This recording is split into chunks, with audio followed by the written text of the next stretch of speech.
Hi guys, कैसे हो सब। तो एनिमे के शुरू में एक लड़का दिखाई देता है जो बर्फ़ में पड़ा होता है। उसका पूरा जिस्म खून से लथपथ होता है और वो बस मरने का वेट कर रहा होता है। उसी वक्त एक लड़की उसके सामने आती है और कहती है कि वो भी अभी मरने के लिए तैयार नहीं है। वो उसे गुड लक कहती है और फिर लड़का फेंट हो जाता है। उस लड़के का नाम नासा युजाकी है। उसकी मॉम एंड डैड ने उसका नाम तारों भरे आसमान के नाम पर रखा था। असल में नासा अमेरिका की एक स्पेस एजेंसी का नाम है। इसी वजह से किंडरगार्टन में बच्चे उसका मजाक उड़ाते थे। वो उसे बुली करते थे और उसका नाम लेके हंसते थे। ये बात उसे तो बहुत बुरी लगती थी। इसीलिए उसने बचपन से ही सख्त मेहनत करना शुरू कर दी ताकि वो सबसे आगे निकल सके। मिडिल स्कूल में उसने एक बहुत अच्छे हाई स्कूल में एडमिशन लेने का फैसला किया। जब उसे अपनी टीचर को बताया तो टीचर ने कहा कुछ और स्कूल भी बतौर बैकअप देख लो। लेकिन नासा को यकीन था कि वो एंट्री टेस्ट पास कर लेगा और सिर्फ सबसे अच्छे स्कूल में ही पढ़ेगा। टीचर उसे एडवाइस करती है कि वो अपना ध्यान ना भटकने दे, फोकस रखे और अच्छे नंबर ले।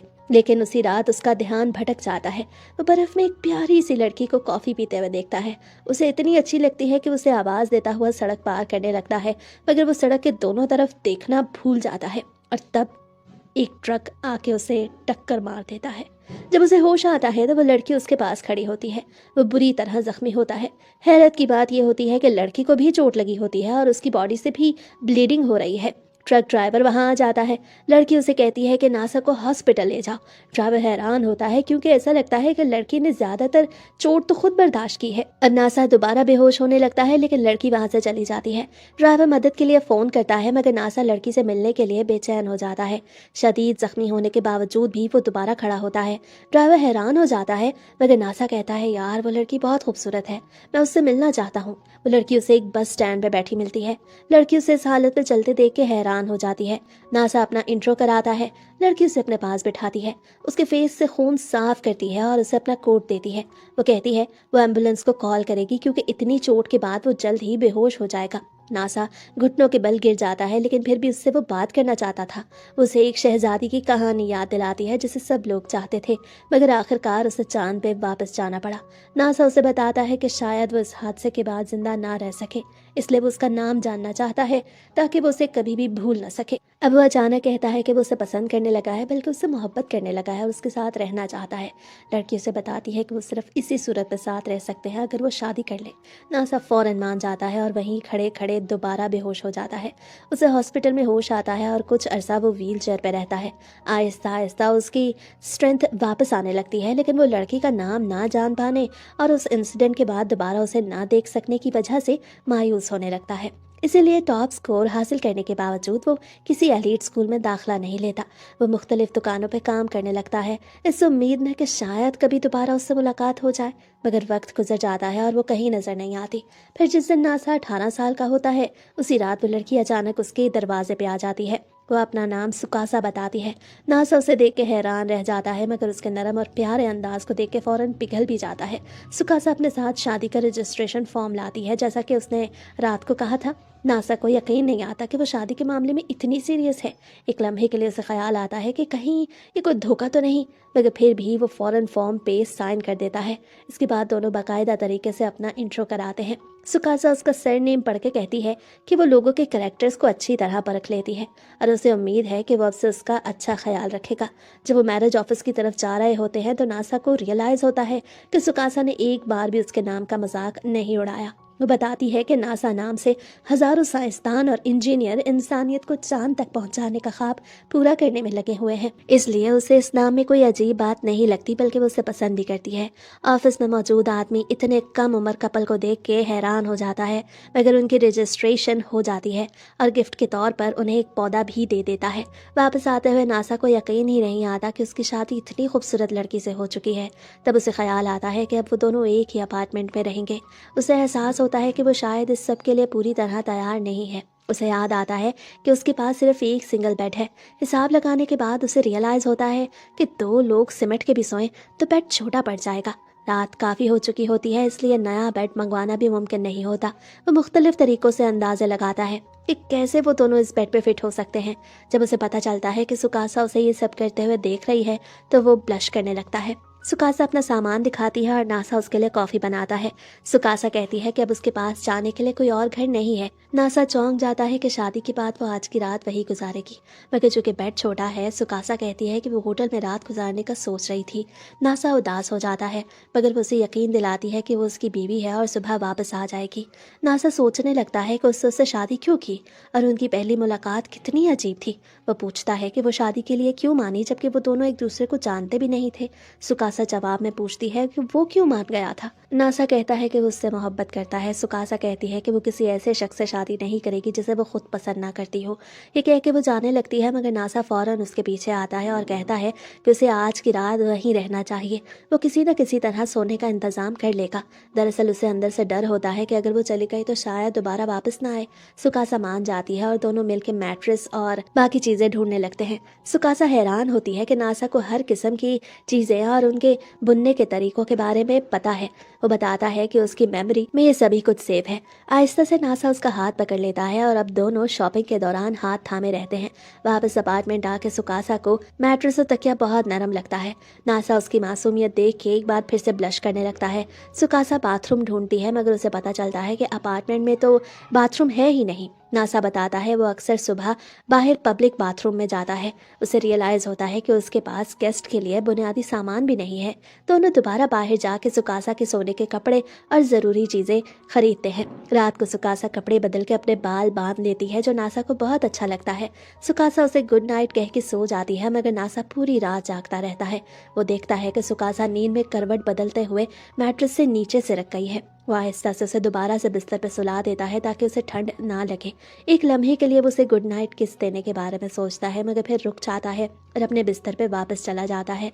कुछ देर बाद सुकासा नींद में उठ के पानी पीने जाती है और वापस आकर गलती से नासा का कंबल ले लेती है। सर्दी काफ़ी होती है, मगर नासा फिर भी खामोशी से लेटा रहता है, क्योंकि वो उसे सुकून से सोते देखकर मुतमईन हो जाता है। सुकासा सुबह उठ के हैरान हो जाती है कि उसके पास कंबल कहाँ से आया। वो वहीं कपड़े बदलने लगती है, लेकिन नासा फौरन घबरा के उसे रोक देता है और खुद दूसरे कमरे में चला जाता है। सुकासा को ये बात बहुत अजीब लगती है कि नासा ने उसका नाम थोड़ा फॉर्मली लिया, क्योंकि अब वो उसकी बीवी थी। फिर वो दोनों डिसाइड करते हैं कि अब से वो एक दूसरे को प्यार वाले नामों से बुलाएंगे। शुरू में ये कहते हुए वो दोनों थोड़ा सा ब्लश करते हैं। सुकासा नाश्ता बनाने लगती है। नासा को वो एप्रन पहने बहुत प्यारी लगती है। वो फ्रिज खोलती है तो देखती है कि सारा खाना बहुत ऑर्गेनाइज हुआ है। उसे हैरत होती है कि नासा को खाना बनाना भी आता है।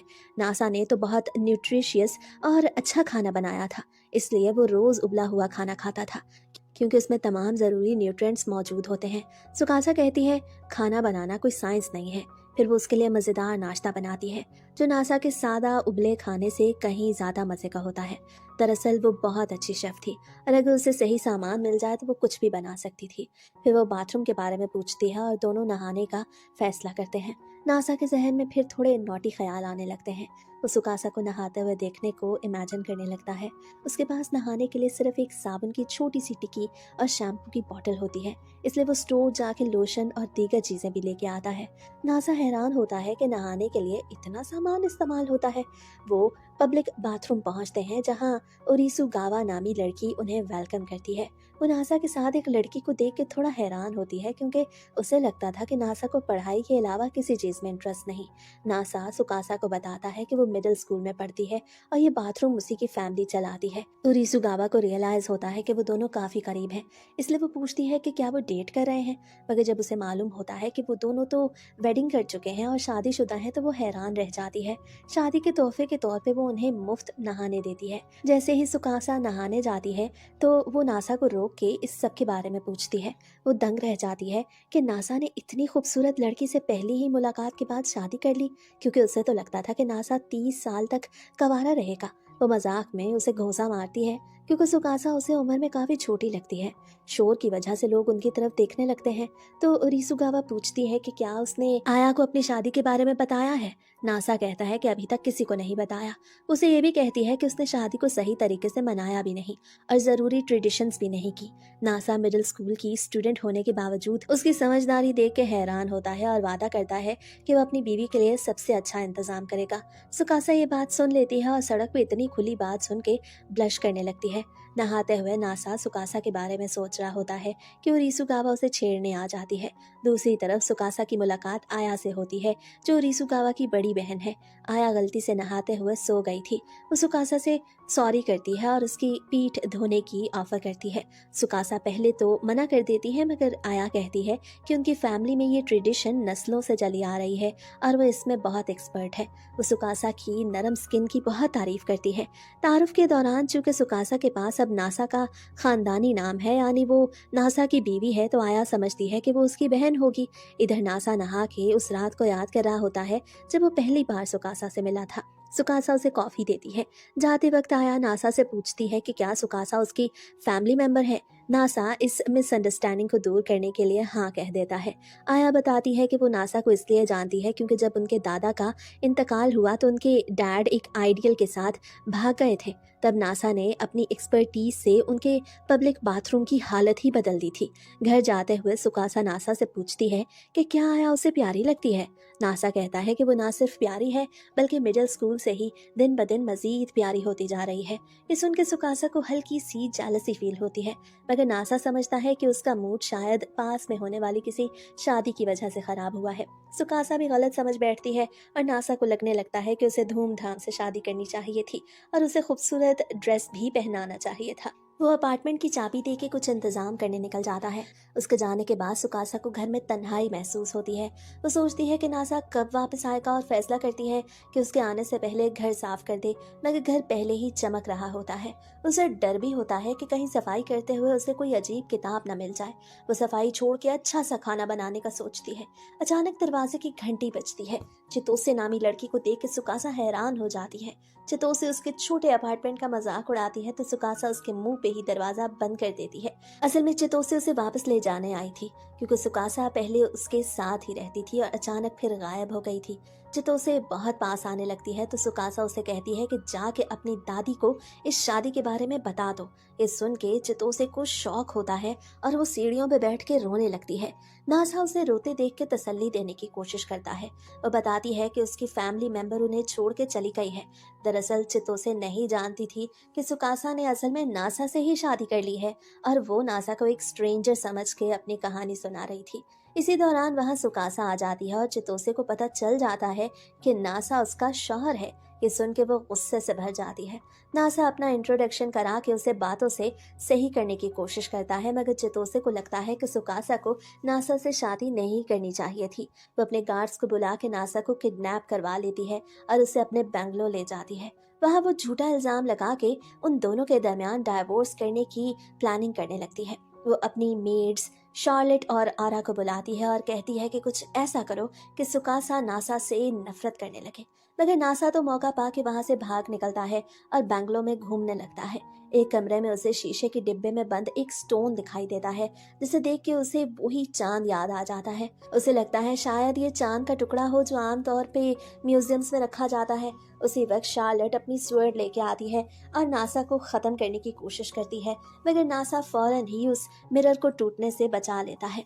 चितोसे बताती है कि वो दरअसल सुकासा ने ही उन्हें गिफ्ट किया था। नासा हैरान हो जाता है क्योंकि उसे अपनी बीवी के पास्ट के बारे में कुछ पता नहीं था।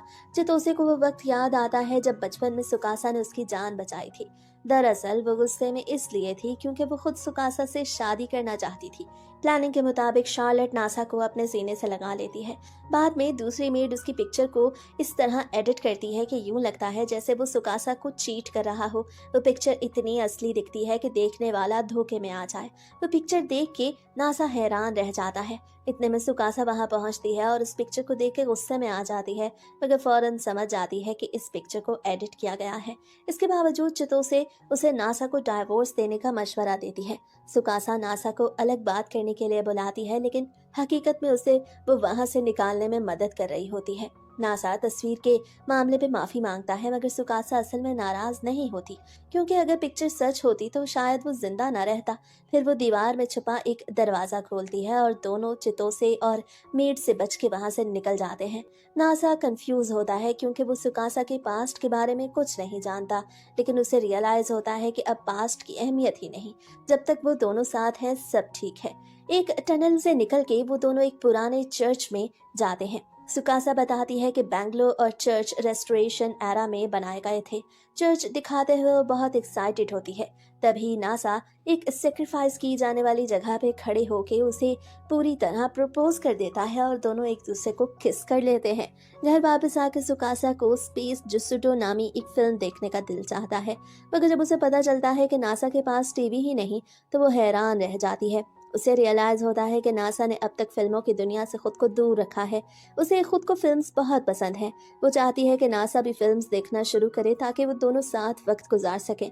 दोनों सुपरमार्केट जाके टीवी देखते हैं। इतने सारे मॉडल्स देख के नासा कंफ्यूज हो जाता है, मगर सुकासा एक सिंपल सा और चीप सा टीवी लेने का कहती है, क्योंकि उसके लिए बस फिल्म देखना ही काफी थी। बाद में बाथ हाउस में अरिजुगावा को पता चलता है कि नासा ने सुकासा को प्रपोज किया था। उसकी तारीफ करती है, मगर ये सुन के थोड़ा नाराज भी होती है कि उन्होंने वेडिंग रिंग्स के बारे में क्यों नहीं सोचा। उसे डांटती है कि ना वो सुकासा को किसी ट्रिप पे लेके गया, ना किसी अच्छे रेस्टोरेंट में खाना खिलाया और ना कोई गिफ्ट दिया। ये बात नासा के दिल में बैठ जाती है। वो काम पे जाते हुए पार्क में सुकासा के साथ बैठता है। दोनों खामोशी से सामने मौजूद झील को देखते हैं। नासा को लगता है कि शायद वो उसके काम पे जाने से उदास है, इसलिए वो उसे किस कर लेता है। सुकासा की मेड्स दूर से ही ये सब कुछ देख के ब्लश करने लगती हैं और फिर सुकासा भी हल्का सा ब्लश करती है। घर वापस आके नासा फिक्रमंद होता है कि कहीं काम पे जाने से सुकासा उसे छोड़ ना दे, मगर वो उसे तसल्ली देती है। काम के दौरान नासा को ख्याल आता है कि वेडिंग रिंग्स इसलिए होती हैं ताकि तन्हाई में भी एक दूसरे की याद बाकी रहे। घर आके वो देखता है कि सुकासा ने खाना बना रखा है। खाने के दौरान वो इंगेजमेंट रिंग लेने की बात करता है तो सुकासा मुस्कुरा के उसे समझाती है कि इंगेजमेंट रिंग और वेडिंग रिंग में फर्क होता है। इंगेजमेंट रिंग महंगी और दिखावे के लिए होती है, जबकि वेडिंग रिंग सादा और कंफर्टेबल होती है। नासा अपने प्यार के निशानी के तौर पर रिंग खरीदने की जिद करता है। सुकासा उसे डायमंड की दुकान ले जाती है, जहां प्राइसेस को देख के उसके होश उड़ जाते हैं। सेल्समैन की बातों में आके वो तकरीबन अपनी सारी सेविंग्स खर्च करने को तैयार हो जाता है, मगर सुकासा उसे रोक के वहां से ले जाती है। फिर वो एक आम सी दुकान पे जाते हैं, मगर वहां भी प्राइसेस बहुत ज्यादा थी। पार्क में बैठ के नासा बताता है कि वो चाहता था कि तन्हाई में भी उनकी रिंग्स उन्हें एक दूसरे की याद दिलाएं। ये सुन के सुकासा खुश हो जाती है और उसे किस करती है। आखिरकार वो सस्ती रिंग्स खरीद लेते हैं। नासा को फिक्र होती है कि सस्ती रिंग ठीक रहेगी या नहीं, मगर सुकासा कहती है कि भाई असल जो वैल्यू है वो यादों की है, प्राइस की नहीं। कई रातों से नासा देख रहा था कि सुकासा सोते हुए इधर उधर करवटें बदलती है और कभी भी कहीं जाके सो जाती है। एक रात वो उसके बिस्तर पे आके लेट जाती है। नासा खुद को रोक नहीं पाता और उसे हक कर लेता है। सुकासा की आंख खुलती है और वो वापस अपनी जगह पे चली जाती है। इन सब बातों की वजह से नासा ठीक से सो नहीं पाता और डिसाइड करता है कि अब से उसकी बीवी जमीन पे नहीं सोएगी। वो बड़ा बिस्तर लेने का सोचता है, मगर अपार्टमेंट भी तो छोटा था। वो बड़े घर में शिफ्ट होने का ख्याल करता है, मगर सुकासा तो उस छोटे घर में बहुत खुश है, क्योंकि कम जगह उन्हें करीब रखती है। अरिजुगावा को जब ये बात पता चलती है तो वो हैरान होती है और वार्न करती है कि बगैर बाथरूम वाले अपार्टमेंट में अब नहीं रहना। एक रात नासा गलती से सुकासा को कपड़े बदलते देख लेता है और एम्बैरेसमेंट के मारे बड़े अपार्टमेंट का मशवरा देता है। वो प्रॉमिस करता है कि बड़े घर में वो प्रोजेक्टर लेगा और बड़ी शेल्फ बनाएगा ताकि सुकासा अपनी फिल्म्स की कलेक्शन रख सके। नया घर लेने के लिए गारंटर की जरूरत होती है। तब नासा को याद आता है कि उसने अपने पेरेंट्स को तो शादी के बारे में नहीं बताया। वो मॉम को फोन करके अचानक शादी की खबर देके फोन बंद कर देता है। बाद में वो सुकासा को बताता है कि उसने अपने पेरेंट्स को उस इंसिडेंट और उसकी जान बचाने का जिक्र पहले ही किया था। आखिरकार डिसाइड होता है कि अब पेरेंट्स से मिलना जरूरी है।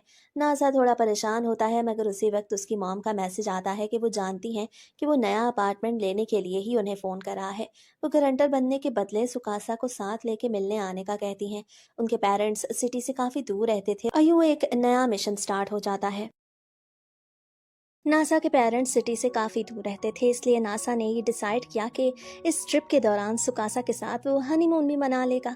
सुकासा ने ये बात सुन ली और कैमरा खरीदने की जिद करने लगी, क्योंकि वो अपनी नई जिंदगी की पिक्चर्स डायरी बनाना चाहती थी। वो सबसे पहले सुकासा की पिक्चर्स एक दरिया के किनारे लेते हैं, मगर नासा को उसकी पिक्चर्स लेना इतना पसंद आता है कि वो मुसलसल एक के बाद एक पिक्चर खींचता चला जाता है। अगले दिन वो ट्रिप के लिए निकल जाते हैं। सुकासा नासा के पेरेंट्स से मिलने के लिए बहुत एक्साइटेड थी। दूसरी तरफ चितोसे और उसकी मेड्स उन पर नजर रखे हुए थी और वो हैरान थी कि वो ट्रेन के बजाय बस में क्यों जा रहे हैं। बस में सुकासा सुकून से सो गई, मगर नासा को अपनी सीट बहुत अनकंफर्टेबल लगती है। चितोसे ने दिल ही दिल में एक बार फिर से उन दोनों की डाइवोर्स करवाने के बारे में पक्का इरादा कर लिया था, और उन्हें करीब आते देख के तो वो और ज़्यादा जल भुन गई थी। वो खुद को तसल्ली देती है कि हनीमून पे अक्सर मियाँ बीवी की लड़ाई हो ही जाती है और इन दोनों की भी हो जाएगी। अब रास्ते में नासा का वॉलेट गुम हो जाता है, मगर इस बात पे भी उनके दरमियान कोई झगड़ा नहीं होता। फूड कोर्ट में सुकासा ने हमेशा की तरह आम खाने के बजाय कुछ स्पेशल ट्राई करने की जिद की। वो नासा को ऐसी जगह ले गई जहाँ लेमन के साथ रामेन मिल रहा था। वो बहुत एक्साइटेड थी, मगर उसका टेस्ट उसके मुताबिक बिल्कुल ना निकला। नासा ने मजाक में कहा कि लेमन चूस के खाने की कोशिश करो। जैसे ही सुकासा ने लेमन को चूसा, नासा ने फौरन उसकी पिक्चर ले ली। इस बात पे सुकासा नाराज हो गई तो नासा उसे मनाने के लिए अब कोई डिजर्ट खिलाने ले जाता है।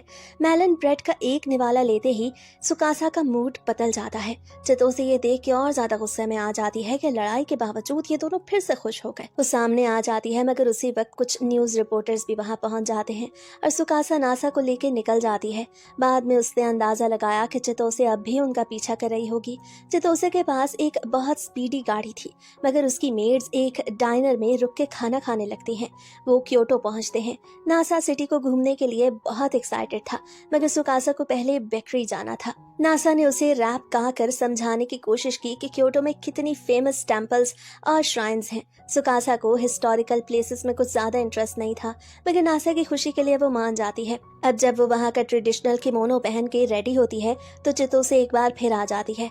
नासा ने मामले को संभालने के लिए मेट से कहा कि सुकासा को तुम लोग घुमाओ, और खुद चितोसे के साथ रुक गया। चितोसे ने कहा कि वो एक फेक गर्लफ्रेंड बन के उसके साथ घूमेगी ताकि देख सके वो सुकासा के लायक है या नहीं।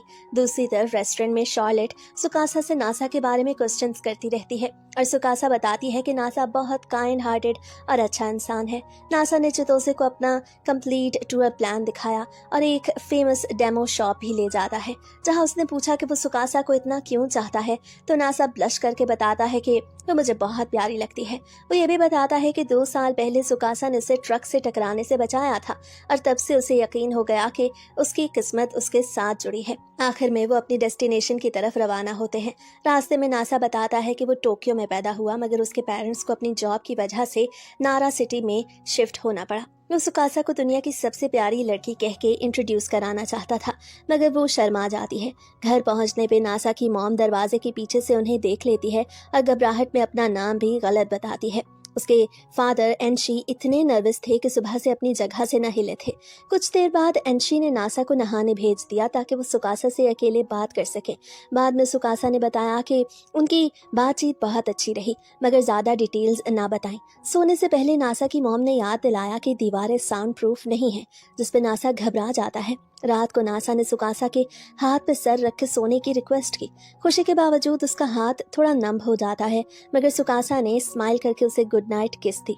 अगली सुबह सुकासा ने सनराइज होते देखा और एनशी को फादर इन लॉ कह दिया, जिस पे वो खुश हो गए। उसे लाइब्रेरी ले गए, जहाँ पे सुकासा पुरानी किताबें पढ़ती रही, और ये देख के उसके फादर इन लॉ हैरान रह गए। नासा को लगा था कि उसे ज्यादा पुरानी चीजें पसंद नहीं आएंगी, मगर वो खुद टेम्पल देखने की जिद करने लगी। वो नारा के एक बहुत बड़े टेम्पल गए, वहाँ पिक्चर्स ली, सेल्फीज ली और अपनी मेमोरीज को सेव किया।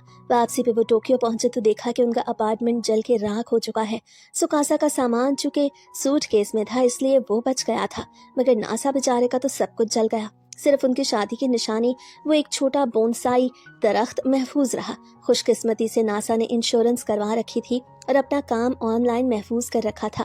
सुकासा उसकी इस दूर अंदेशी को देख के मुस्कुरा के उसे आई लव यू कह देती है। अब उन्हें रहने के लिए एक टेम्पररी रेजिडेंस की जरूरत थी, जिस पर अरिसुकावा ने उन्हें अपने यहाँ रहने की ऑफर की। सुकासा खुश होती है कि नासा उसकी इस ऑफर को कबूल कर लेता है, मगर अरिसुकावा को अपनी बहन आया की फिक्र थी, जो नासा को पसंद करती थी और अब तक ये नहीं समझ पाई थी कि नासा और सुकासा बहन भाई नहीं बल्कि मियाँ बीवी हैं।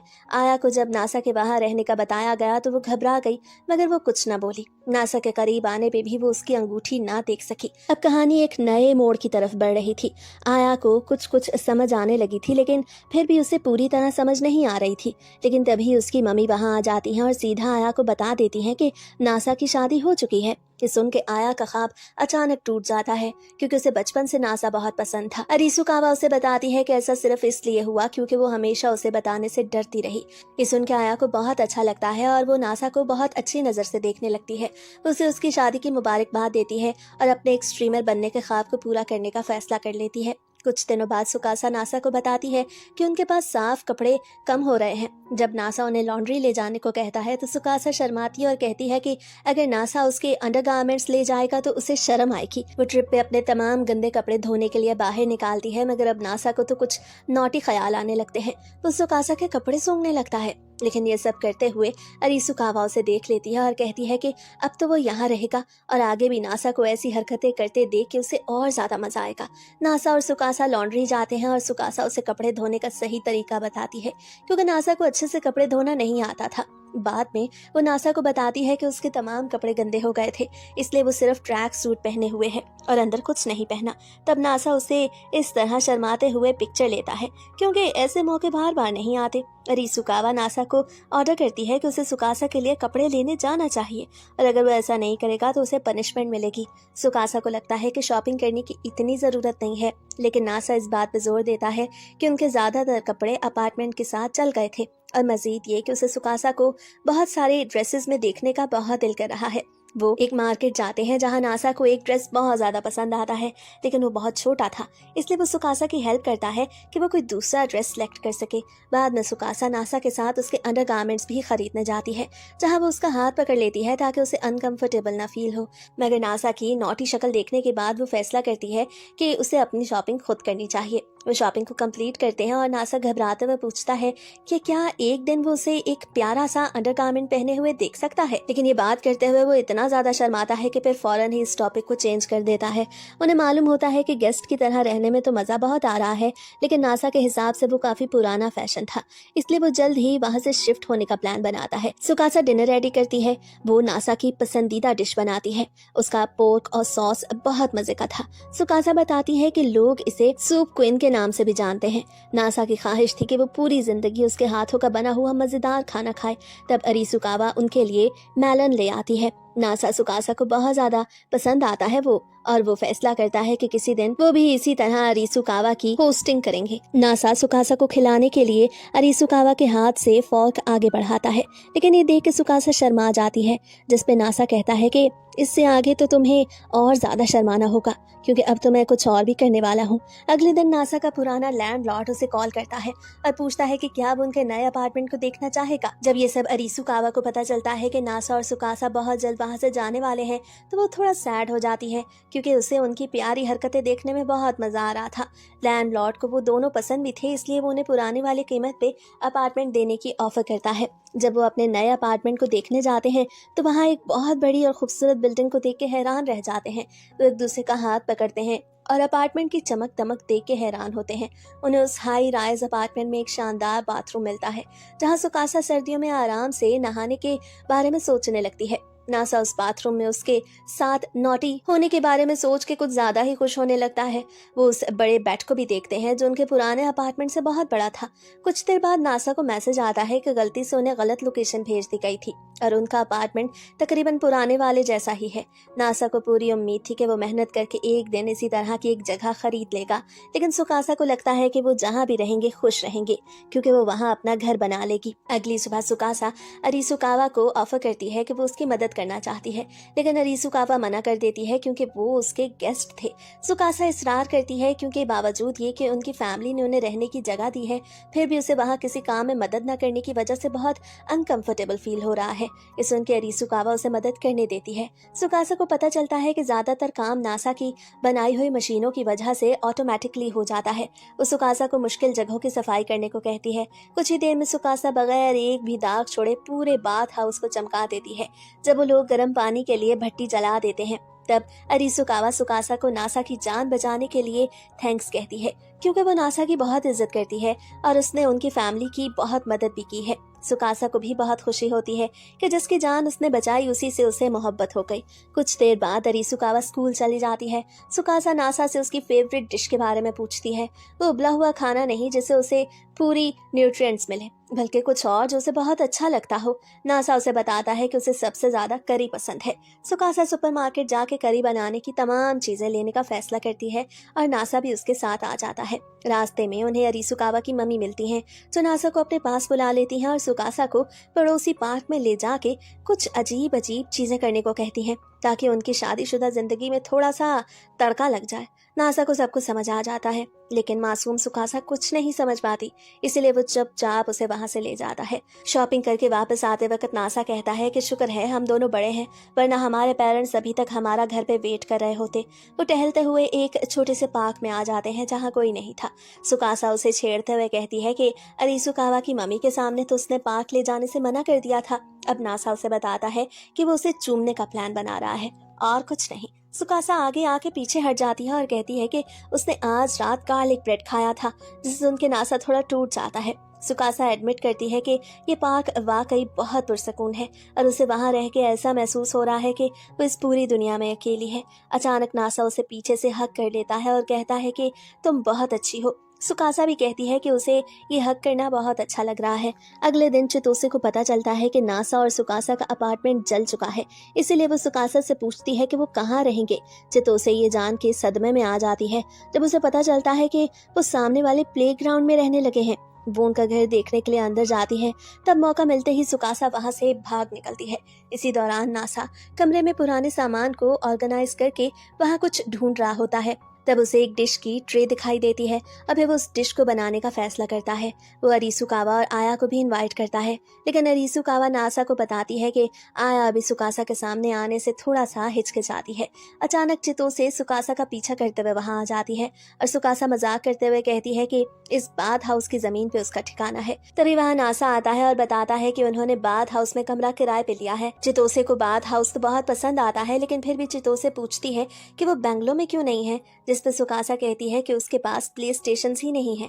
चितोसे कहती है कि वो नए प्ले स्टेशन उनके लिए खरीद देगी, लेकिन ये सुन के सुकासा की जगह आया आ जाती है क्योंकि उसे गेम्स खेलना बहुत पसंद था। सुकासा डिसाइड करती है कि अब जब सब लोग वहां आ ही गए हैं तो उन्हें पार्टी करनी चाहिए। आया सुकासा को चैलेंज करती है कि वो नासा के लिए बहुत मजे का खाना बनाए, क्योंकि वो देखना चाहती थी कि वो नासा के लायक है या नहीं। मगर सुकासा के हाथों से बनाया हुआ खाना खाने के बाद सभी लोग अपनी उंगलियां चाटते रह जाते हैं। यहाँ तक कि आया को भी समझ आ जाता है कि इस जिंदगी में वो कभी भी सुकासा को हरा नहीं पाएगी, इसीलिए वो उसे स्ट्रीट फाइटर गेम में चैलेंज करती है। नासा भी बताता है कि वो माइंड स्वीपर और स्विलिड एयर जैसी गेम्स खेलता है, लेकिन सुकासा उसे आसानी से हरा देती है। अगरचे अरिसुकावा उसे टक्कर दे रही थी, लेकिन सुकासा उसे भी हरा देती है। ये देख के मेड्स डिसाइड करती हैं कि वो एक गेम टूर्नामेंट करवाएंगी और जो भी जीतेगा वो नासा से कुछ भी करवा सकता है। चितोसे, आया और सुकासा टूर्नामेंट में हिस्सा लेती हैं। चितोसे चाहती थी कि नासा बगैर कपड़ों के हाथों के बल खड़ा हो जाए, लेकिन उसका यह ख्वाब आया चूर चूर कर देती है।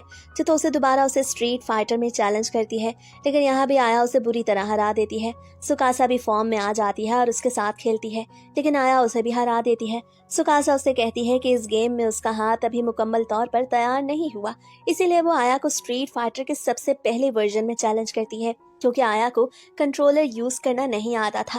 लिहाजा मैच शुरू होते ही वो दोबारा हार जाती है। आहिस्ता आहिस्ता आया को भी कंट्रोलर को यूज करना आ गया था और आखिर में अब मैच थोड़ा टाइट हो जाता है। दोनों पार्टीज में टाई हो गया था। सुकासा और नासा साथ में खाना खाते हैं। उन्हें इतने प्यार से खाना पकाते हुए देख चितोसे उन्हें एक कपल के तौर पर एक्सेप्ट कर ही लेती है। पार्टी के बाद नासा सुकासा से पूछता है कि अगर वो टूर्नामेंट जीत गई तो उसे क्या चाहिए, जिस पर सुकासा उसके होंठों पे किस कर देती है। एक दिन जब नासा घर से काम कर रहा होता है तो सुकासा उसे बीच में ब्रेक्स लेके काम करने को कहती है। जैसे जैसे दिन गुजरते हैं नासा की तबीयत खराब होने लगती है और वो अचानक बिस्तर पे जा गिरता है। सुकासा कहती है कि एक बीवी होने के नाते वो उसका मुकम्मल ख्याल रखेगी, लेकिन जब नासा सो जाता है तो उसे समझ आता है कि करने के लिए ज्यादा काम भी नहीं है। जब वो उठता है तो सुकासा उससे पूछती है कि वो उसके लिए क्या कर सकती है, जिस पर वो कहता है कि अब उसे अच्छा महसूस हो रहा है। बाद में वो गीले कपड़े से उसकी पीठ साफ करती है, लेकिन ज्यादा नीचे नहीं जाती। रात में नासा उससे माफी मांगता है क्योंकि उसकी तबीयत इतनी जल्दी खराब नहीं हुई थी। सुकासा कहती है कि उसे पहली मुलाकात में ही पता चल गया था कि वो अपनी केयर बिल्कुल भी नहीं करता। सोते वक्त नासा उसकी बातों के बारे में सोच रहा होता है कि तभी पीछे से सुकासा उसे हक कर लेती है और कहती है कि वो उसके लिए बहुत ज़्यादा फिक्रमंद है। इसके बाद नासा प्रॉमिस करता है कि वो आगे से अपना बहुत ख्याल रखेगा ताकि वो समर फेस्टिवल में जा सके। किस करने के बाद सुकासा नासा से कहती है कि अभी रुक जाओ क्योंकि वो थोड़ा सा बीमार है।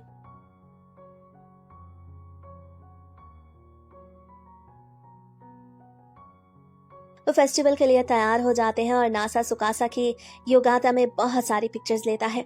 फेस्टिवल में पहुंच के सुकासा नासा से ट्रेडिशनली तौर पर पकी हुई एक रेसिपी को खाने को कहती है। खाने के बाद उन्हें पता चलता है कि चितोसी और आया ने वहां लोगों की मदद करने के लिए गोल्ड फिश पकड़ने का स्टॉल लगा रखा है। सुकासा दावा करती है कि वो गोल्ड फिश पकड़ने में बहुत माहिर है और नासा अपनी बीवी को इम्प्रेस करने के लिए गोल्ड फिश पकड़ने की कोशिश करता है, लेकिन एक भी फिश उसके हाथ में नहीं आती। बाद में वो एक टेम्पल में जाते हैं जहाँ सुकासा दोनों के हमेशा साथ रहने और नासा की अच्छी सेहत की दुआ करती है। वो कहती है कि बाहर के लोग चाहे उसके काम की तारीफ करें, लेकिन एक बीवी होने के नाते वो हमेशा उसकी फिक्र करेगी। वो एक दूसरे का हाथ पकड़ते हैं और फायरवर्क्स देखने लगते हैं। नासा दुआ करता है कि वो हर साल इसी तरह फायरवर्क्स देखने आएंगे। अगले दिन सुकासा नासा को एक गुड मॉर्निंग किस के साथ जगाती है और शर्म के मारे नासा बेहोश हो जाता है।